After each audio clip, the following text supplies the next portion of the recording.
If you're anything like me and spent a fair to excessive amount of time thinking about the world building in fictional settings, be it for video games, miniature war games, tabletop campaigns, or just analyzing pop culture in general, you've probably come across a trope that is known as the Planet of Heads. It is a common trope with its flaws and its benefits, and perhaps a possible better alternative to it, as I hope to illustrate in this video. And for that, we will take a leaf out of one of the more obscure but nonetheless interesting books written in the last century. If that sounds even remotely interesting to you, then why not join me on this endeavor? And as I don't have a flashy intro beyond this, let us proceed at haste into the video proper. Firstly though, for those not familiar with the term, the Planet of Heads is a trope that shows up in a lot of science fiction stories. It describes a fictional planet or alien species that is entirely defined by one single trait. Everyone from that planet, species or culture metaphorically wears the same head, a personality, role, or ideology that defines them completely. Just think of Star Trek for an example. You have your Klingons, who all wear the Unreal Warrior head. The Vulcans, science and logic. And what of the Ferengi? Greed and commerce. Each alien race tends to function like a walking metaphor, often reduced to a single cultural dimension. Or just think of Star Wars and its love for single biome planets, coming in the flavors of city, forest, ice, salt, and of course, lots and lots and lots of rough and coarse sand planets everywhere. And while sci-fi tends to be especially guilty of this, the trope can be easily spotted in other genres as well.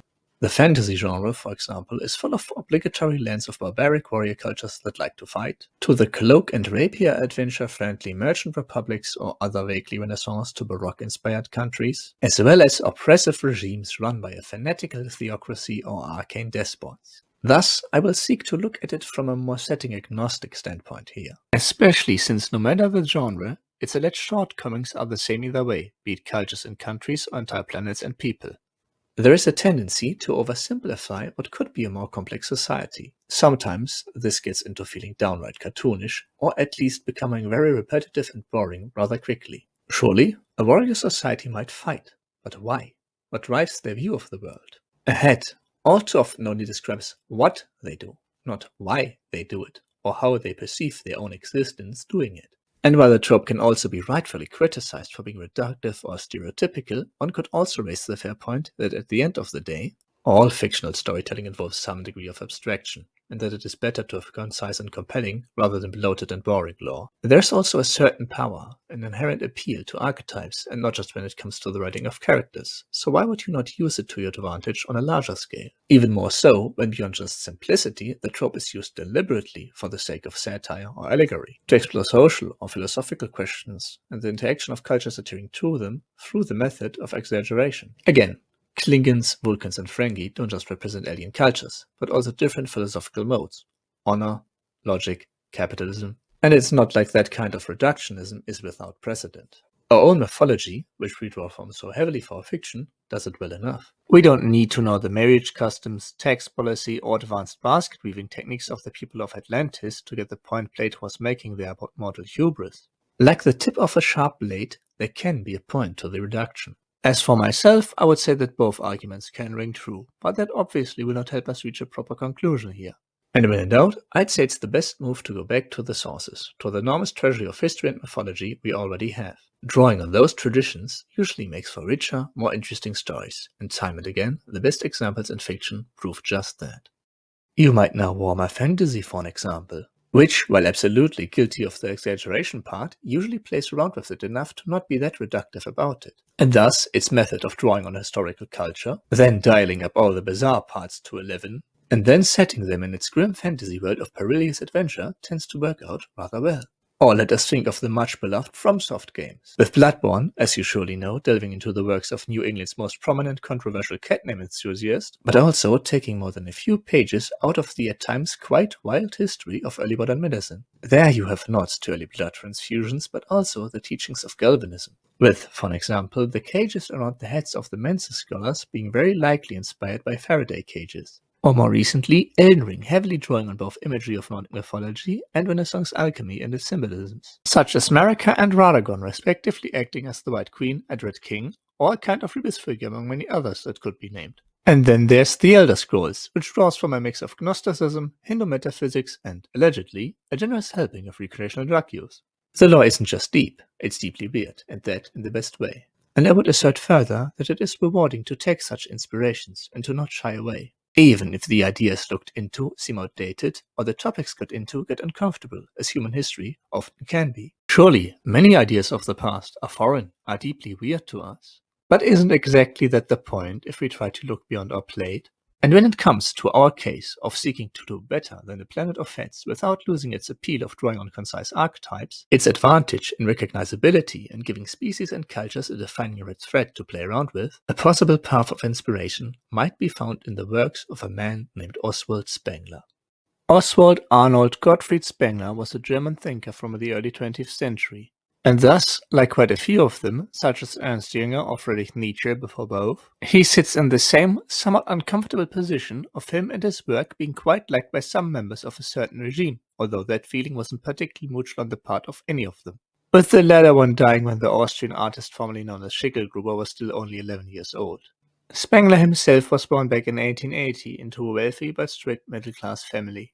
He was an anxious but imaginative young lad, entertaining his three sisters with fantastical tales of distant places and spending his free time drawing up maps and writing entire histories of fictitious empires. He spent most of his life living in the Second German Empire, working first as a school teacher and later transitioning into a full-time writer. And while these pictures might give you the impression of him being a rather dour fellow, he personally preferred to call himself a realist. He just generally thought that not only were things not going too well, but that civilization, especially Western civilization, was in fact on the downswing. This wasn't just doom-scrolling before bedtime, though. No, he dedicated a massive 2-volume work to this idea, titled The Decline of the West, or Der Untergang des Abendlandes, if you want the dramatic German version. And he started writing it back in the year of 1912. Well, I don't know how much of early 20th century German history you know, but suffice to say that the events of the next few years didn't exactly brighten his outlook on the world. World War I broke out in 1914, left Europe and especially Germany in shambles, and mere weeks before its official end in 1918, the first volume of his book hit the shelves. And it certainly didn't collect dust there for long. For soon, the German Empire had collapsed in defeat, the Kaiser had abdicated, and people were trying to make sense of everything they had known before coming crashing down around them. Ironically, grim as might have been, Spengler's timing was perfect, leading to his book becoming a smash hit and him quite famous at that. Living under the rule of the new democratic Weimar Republic, Spengler was mostly known for not liking it all that much. And to be somewhat fair to him, neither did a lot of people at the time. Even if you weren't an absolute die-hard reactionary like Spengler, if you had spent your whole life under the relative stability of the old empire, then watched your country lose a war, spiral into hyperinflation, and descend into regular street fights between armed communist and fascist militias, you might as well have started questioning whether voting for one of the times over 50 splinter parties on the ballot was really worth it. Allegedly, Spengler even was slightly involved in not one, but two, for that time comparatively minor plots to overthrow the government, which both fiddled out rather quickly though and never really got beyond the planning phase. Pulling something of a reverse Austrian painter arc, after the failure of his political ambitions, Spengler gave them up and dedicated himself solely to his academic pursuits. In his case, ultimately it is rather difficult to cast him as a vibrant revolutionary, radical ideologue, or hateful bigot of those days. While in a rather esoteric and, by today's standards, slightly condescending way, he even was somewhat of an early cultural relativist who thought it was important to understand different cultures on their own terms. He, quite frankly, was mostly just an old-fashioned elitist that disliked democracy by principle. He thought that the masses were firstly simply not capable of any meaningful self-rule, secondly easily manipulated by politicians and thus shouldn't be given power, and thirdly following that the current situation of Germany would not end up in anything good. And well, I don't know either how much of mid-20th century German history you know, but let us just say that in this instance, the events that followed didn't exactly prove him wrong on that prediction. When the big mustache man of the mid-century and his minions came into power, Spengler wasn't exactly impressed. Sure, quite a few people in their circles admired him, and some of his ideas were attractive to their movement. But to him, they were too vulgar, too anti-intellectual, and he dismissed them as a brutal and stupid bunch in his private letters. And later he even went so far as to publicly criticizing them in 1933 with his new book called The Hour of Decision. Needless to say, this didn't sit well with the gang of Hugo Boss appreciators. They branded him as avec gastric, an eternal yesterday's man, banning his writings from being taught and pushing him out of the public intellectual space. And while he was never attacked or imprisoned by them, after he died in 1936 of a heart attack, there were some rumors flowing around that maybe the powers that be had chosen to help him along, although those were never substantiated. Today, Spengler remains mostly ignored by academia at large, both for his difficult, poetic style and the absolute ideological minefield that surrounds his work. He's mostly remembered for the decline of the West and its ideas. And if we look closer at them, especially his idea of prime symbols, you might find a surprisingly rich tool for understanding and building whole civilizations. And so, after a short overview, that is what we're getting into next. To give you both an absolutely breakneck breakdown of his monumental work and an interest of this video's runtime demonstrate the very value of abstraction, and at times oversimplification I'm afraid to say, let me just give you the basic gist all. To put it simple, while many people today imagine history as a linear process of continued progress, going from ancient to medieval and modern times with new discoveries leading the way, a forward development with perhaps some hiccups here and there, Spengler had a different view. He argued that history seemed to be a process of cyclical nature, one of tales of rise and fall, growth and decline, and that this held particularly true for human societies. To him, they were just as living organisms. They would be born, blossom, bloom, and then wither away and die. He rejected both the idea of a single linear history of humanity as well as its at the time Eurocentric leaning, and instead saw the histories of different people.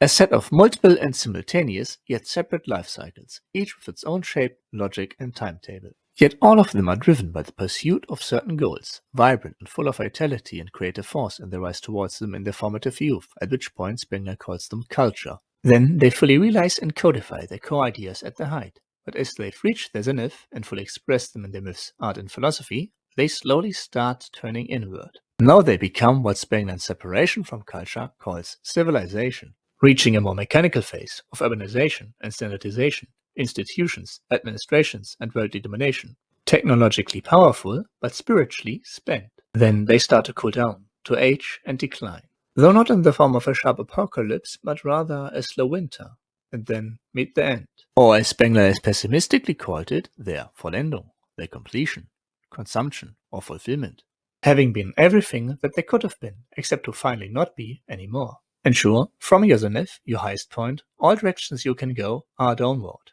We might think every day about the Roman Empire, like to imagine how the world would look like had it not fallen. But could it then today still be the Roman Empire that we know? Or was it even still Rome when it fell, and the days of the Republic were only a distant memory? And in Spengler's view, every civilization will face its winter eventually, just as Rome did after its century of empire building. From this, though, he believed that you could aptly identify and compare key moments and figures in their development. To him, Napoleon and Caesar, or the Punic Wars and World War I, occupied the same spot within different cycles of different cultures. Yet, and that was important to him, all those cultures he considered untransmutable. Sure, different cultures might interact and influence each other. You yourself might learn about a culture and learn to love it, perhaps even gaining a deeper understanding of it. But just like its language is not native to you, you don't possess the same immanent, instinctual understanding of a person that grew up in its waters, and the same inward disposition towards its deepest aspects. Those certain goals and core ideas mentioned earlier, nascent forces driving all cultures, driving towards and guided by their heart and soul, what he called their prime symbols.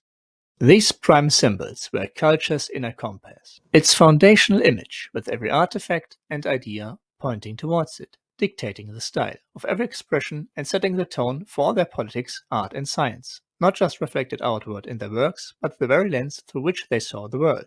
And of them, Spengler roughly divides world history so far into 8 high cultures, with the 9th emerging, each with their own prime symbol. To go over the most discussed examples, one was the Apollonian culture, including both the ancient Greeks and Romans. Their prime symbol being the body and nearby space, often bound to the work of art, finite in its form and living in the present. Think of their statues and buildings, their love of the measured proportion and solid clear forms, but also their science, for example their mathematics, Euclidean geometry, and their focus on concrete figures, imagining an ideal of a well-ordered cosmos. And yeah, if I learned anything at my time at university, then that those Greeks and Romans liked putting things into form, with honors bestowed and prestige gained seldom coming without inscriptions or statues to commemorate them.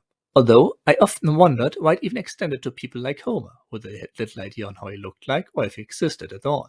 Spengler's answer, I suppose, would be that to those of Apollonian soul, who represented prestige in visual forms, the author of Iliad and Odyssey simply could not go without proper commemoration. just as they did with other heroes, legends, and of course their gods. And where those divine images were natural to them, they were graven to others, such as the Jewish and Arabic people and the early Christians, which to Spengler were all of a Magian soul. Spiritually more inward-focused, just like their prime symbol, the enclosed dome, recalling the cave, the voice, the prophet, hidden revelations, mind and soul, and light against darkness. Why else would their architecture, be it mosque or synagogue, emphasize domes and arches, the enclosed interior, their communities guided by ancient sacred laws? And why else would they have made such great advancements, particularly in the fields of astrology, astronomy, and alchemy, if not in their pursuit of hidden truths? But if the Apollonian cultures built their temples solid, strong, and beautifully focusing on concrete forms, those of a Magian soul, like domes, or their adorned mystical interior, a hidden world of its own. Why do so many later churches move upward and rise high into the sky? Because they belong to the Faustian culture that arose in Europe, although its influence would spread far beyond its shores, and its prime symbol is infinite space. To Spengler, that impulse shows up everywhere, in Gothic cathedrals that thrust skyward, in Renaissance linear perspective that opens a vanishing horizon, in the age of oceanic exploration, and in the science's hunger for abstraction. Think calculus, projective geometry, and the formal mathematization of nature. The Faustian soul is always reaching, always turning edges into new frontiers, mapping farther, calculating deeper, and building higher. Yet it's not all glory and progress for the Faustian Europeans, as Spengler made sure to let them know. For he aptly chose the name from the literary figure Faust, a scholar that in his wish for boundless knowledge and power sold his soul to the devil, just as the wish to explore and to dominate can become self-devouring. To rise until one rises to ruin, to climb until there's no air left to breathe, to tame and subjugate nature until Faustian man has tamed and subjugated himself and has invented his mighty machines, only to reduce himself to a mere cog in them. That is the blessing and the curse of the Faustian spirit, and the seed of both his rise and decline. And that decline was well on the horizon, as Spengler argued. For with the rise of the merchant and capital classes and the advancing commercialization of society, the rise of the power of money, bureaucracy and mass media, things were roughly headed the same way as in late Rome, and that at least by the 21st century this would lead to more and more emergencies of that decline, with governments and the institutions becoming more rigid and tyrannical, the elites of society only looking out for themselves, and the beginning of the Caesarian times, and thus emergence of strongman politicians seeking to take the reins of power. The West, Spengler predicted, would be taking its final journey towards its end over the next 200 years.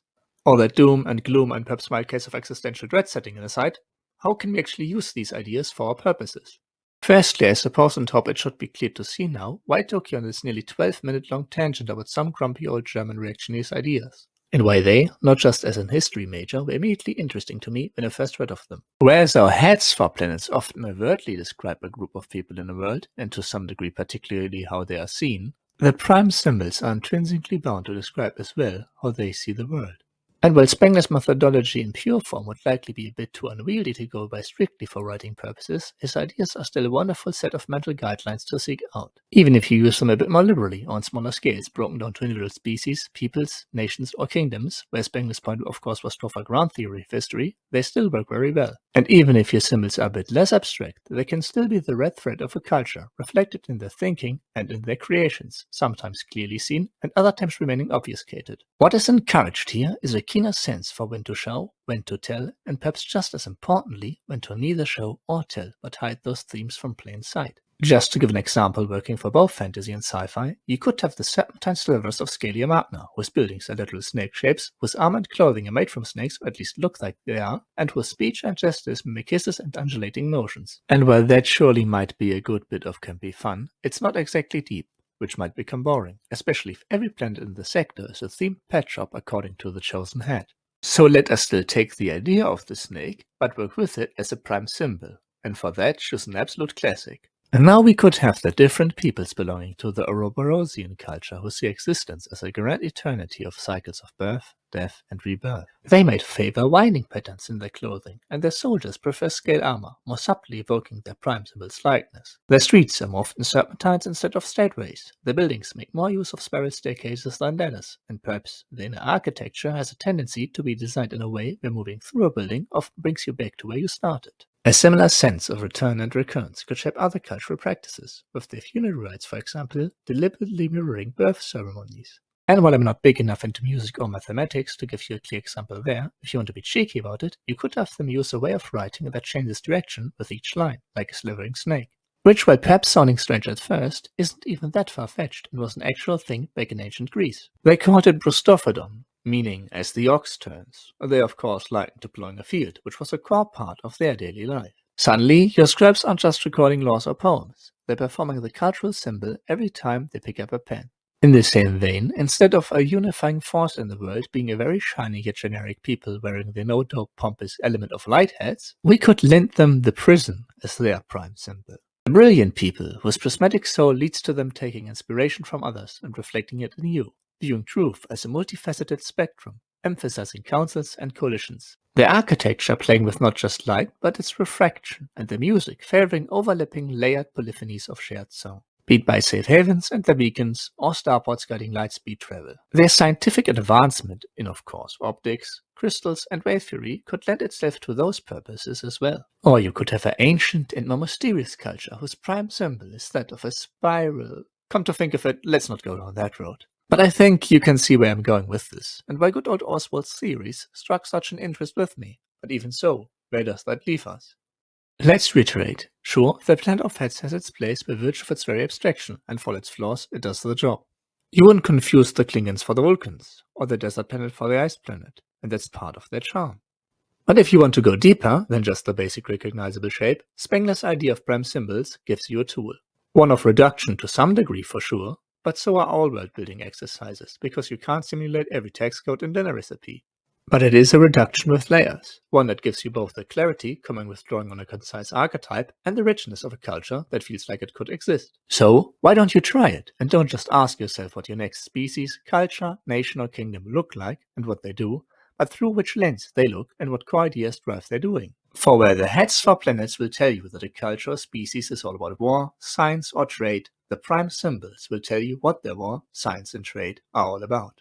I hope you, dear viewer, or perhaps even viewers if I am to be that lucky, have enjoyed the video. It has been an interesting experience for me to make it, and I'm curious to see the discussion in the comments and general resonance. I also have some other ideas in the back of my head and might continue this format if there's interest in it. I hope that the ideas discussed already here will inspire you a bit and make your own projects go as smooth as the historian's job market looks well in this economy. You could also like the video if you did so, and subscribe if you want to see more of them. In any case, thank you for watching.